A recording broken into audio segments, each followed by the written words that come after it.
On dit que certaines personnes ont un ego surdimensionné. Mais je me demanderais avec vous si le problème c'est plutôt les égos sous-dimensionnés. Parce que lorsqu'on a un ego sous-dimensionné, il y a des tentations de compensation qui peuvent s'offrir. Et par exemple le mimétisme, par exemple le vol, par exemple l'ajout. Qui est-ce qui est le plus à la merci de ce genre de tentation, sinon l'ego sous-dimensionné. Parce que l'ego surdimensionné, par définition, il ne pense pas qu'il a besoin d'emprunter à qui que ce soit. Je voudrais à ce sujet signaler une distinction sémantique que je propose entre apprendre et comprendre. Apprendre, c'est faire appel à des savoirs extérieurs, donc ça correspond bien à l'ego sous-dimensionné, et comprendre serait plutôt le propre d'un ego surdimensionné qui essaie de comprendre le monde à sa façon, sans qu'on lui dise ce qu'il faut en comprendre. Et donc il y a un accès direct aux sources et non pas un accès indirect.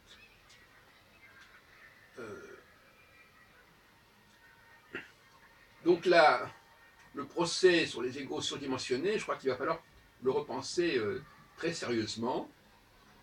Je voudrais aussi continuer sur une autre distinction sémantique concernant le mot croire, le verbe croire. Croire, qu'est-ce que ça veut dire croire en fait? Croire, je dirais que ça veut dire choisir. Et souvent, il vaudrait mieux employer le mot choisir que le mot croire. Croire, ça veut dire, bon, ben, je préfère ceci plutôt que cela. Le mot croire est une connotation un peu étrange, on ne sait pas très bien de quoi on veut parler.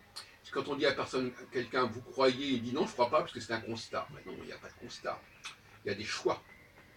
On choisit telle option et pas telle autre. Et c'est dans ce sens-là que l'on peut dire que l'on croit. On pense que telle option est préférable à telle autre. Voilà, ça ne va pas plus loin. Ce qui nous pose la question de l'élection. À mythe, croire en telle religion, c'est préférer telle religion à telle autre. Croire en Jésus plutôt qu'en Yahvé, c'est préférer un Dieu par rapport à un autre, même si certains disent que c'est la même chose. Mais néanmoins, sa manifestation est différente. De même que croire en Bouddha, c'est pas la même chose que croire en Allah, etc. Même si c'est un choix qui peut éventuellement concerner un ensemble global. Bon. Ça pose le problème de ce pluriel hébraïque du Elohim et du Shamaïm. Elohim qui sont les dieux et Shamaïm qui sont les cieux. Bon. Et parmi les dieux, il faut en choisir un. Et parmi les cieux, il faut aussi en choisir. Vous connaissez ma théorie là-dessus. Et donc finalement, oui, moi je crois que Saturne, par exemple, est la planète la plus importante de l'astrologie. Alors je crois qu'il y avait peut-être plus de réalité que Jésus, parce que Jésus serait plutôt calqué sur Yahvé, par exemple.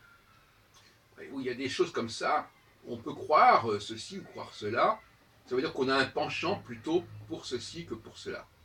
Donc finalement, dans la vie, il y a l'idée de comprendre et d'apprendre, et puis aussi il y a l'idée de croire ou de ne pas croire à ceci ou à cela.